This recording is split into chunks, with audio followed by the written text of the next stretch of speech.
Movie के start होते ही हमें एक कार ड्राइवर दिखाया जाता है जिसकी गाड़ी से एक हिरन टकरा गई थी। उस वक्त उस हिरन को देखकर ऐसा लग रहा था कि जैसे वो मर गई हो, लेकिन थोड़ी ही देर बाद वो हिरन अजीबोगरीब तरीके से मूवमेंट करके उठ जाती है और उसकी आईज नॉर्मल बिल्कुल भी नहीं लग रही थी। इसके बाद हम एक आदमी को देखते हैं जो एक बहुत बड़े फॉर्म का मैनेजर होता है। उसका नाम सीक्वू था। कुछ अर्सा पहले ही उसकी डिवोर्स हो चुकी थी, जिसकी वजह से वो अपनी छोटी बेटी का ठीक से ख्याल भी नहीं रख पाता था। नेक्स्ट डे उसकी बेटी का बर्थडे होता है। अपने बर्थडे पर उसकी बेटी जिद करती है कि वो उसे उसकी मदर से मिलवाने पोजान लेकर जाए और वो अपनी बेटी की बात पर एग्री भी हो जाता है और दोनों बाप बेटी एक ट्रेन पकड़कर पोजान के लिए चल पड़ते हैं। उस ट्रेन में और भी बहुत ज्यादा लोग थे, जिनमें एक वर्किंग क्लास हस्बैंड सेंगुआ, उसकी प्रेग्नेंट वाइफ संग जियोंज, उनके अलावा एक हाई स्कूल बास्केटबॉल टीम थी। और जैसे ही ट्रेन का डोर ओपन होता है, एक लड़की वहाँ पर आती है जिसके पाँव पर किसी के काटने का निशान था और देखते ही देखते मौके पर वो लड़की एक ज़ॉम्बी में चेंज हो जाती है और ज़ॉम्बी बनते ही वो लड़की ट्रेन की एक अटेंडेंट को काट लेती है।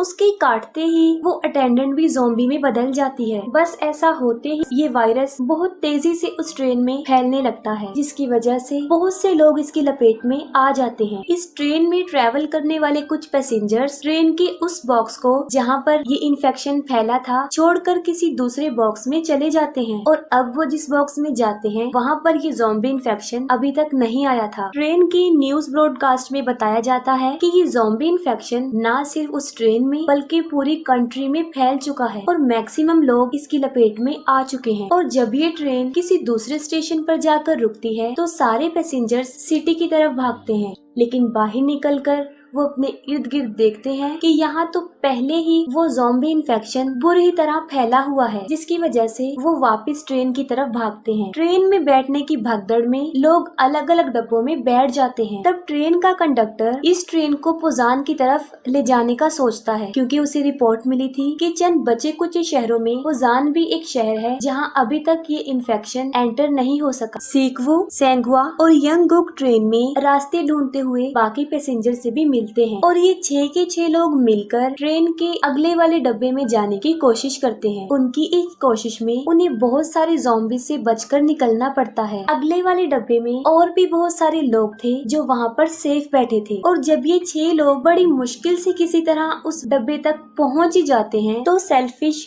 COO यंग सुक उन्हें अंदर आने नहीं देता। उसका मानना था कि ये 6 लोग भी उस इन्फेक्शन का शिकार हो चुके हैं, जिसकी गर्ज से वो लोगों को भड़काता है और सब पैसेंजर्स उसकी बातों में आकर उन लोगों को अंदर आने नहीं देते। इस फाइट के दौरान सेंगुआ और इनगिल खुद को उन ज़ॉम्बीज के आगे सेक्रीफाइस कर देते हैं ताकि इस दौरान उन चारों को ये मौका मिल सके कि वो दरवाजा खोलकर सेफ बॉक्स में चले जाएं। अंदर आ जाने के बाद COO उन चारों लोगों को चेंबर में आइसोलेट करता है ताकि अगर ये इन्फेक्शन का शिकार हो चुके हों तो बाकी लोग इस इन्फेक्शन से बच सके। दूसरी तरफ उन पैसेंजर्स में एक लड़की जो कि काफी अपसेट थी क्योंकि उसकी सिस्टर इनगिल अब एक ज़ॉम्बी बन चुकी थी और तब वो जानबूझकर उस दरवाजे को खोल देती है जहाँ पर इन्फेक्टेड लोग थे और बस ऐसा होते ही वहाँ तबाही मच जाती है। वो सारे ज़ॉम्बीज उस डब्बे में घुस जाते हैं और बचे हुए काफी लोगों को मार डालते हैं और बचते सिर्फ वही लोग हैं जिन्हें चेम्बर में आइसोलेट किया गया था और वो थे सीक्वू, सुआन और सियोंग।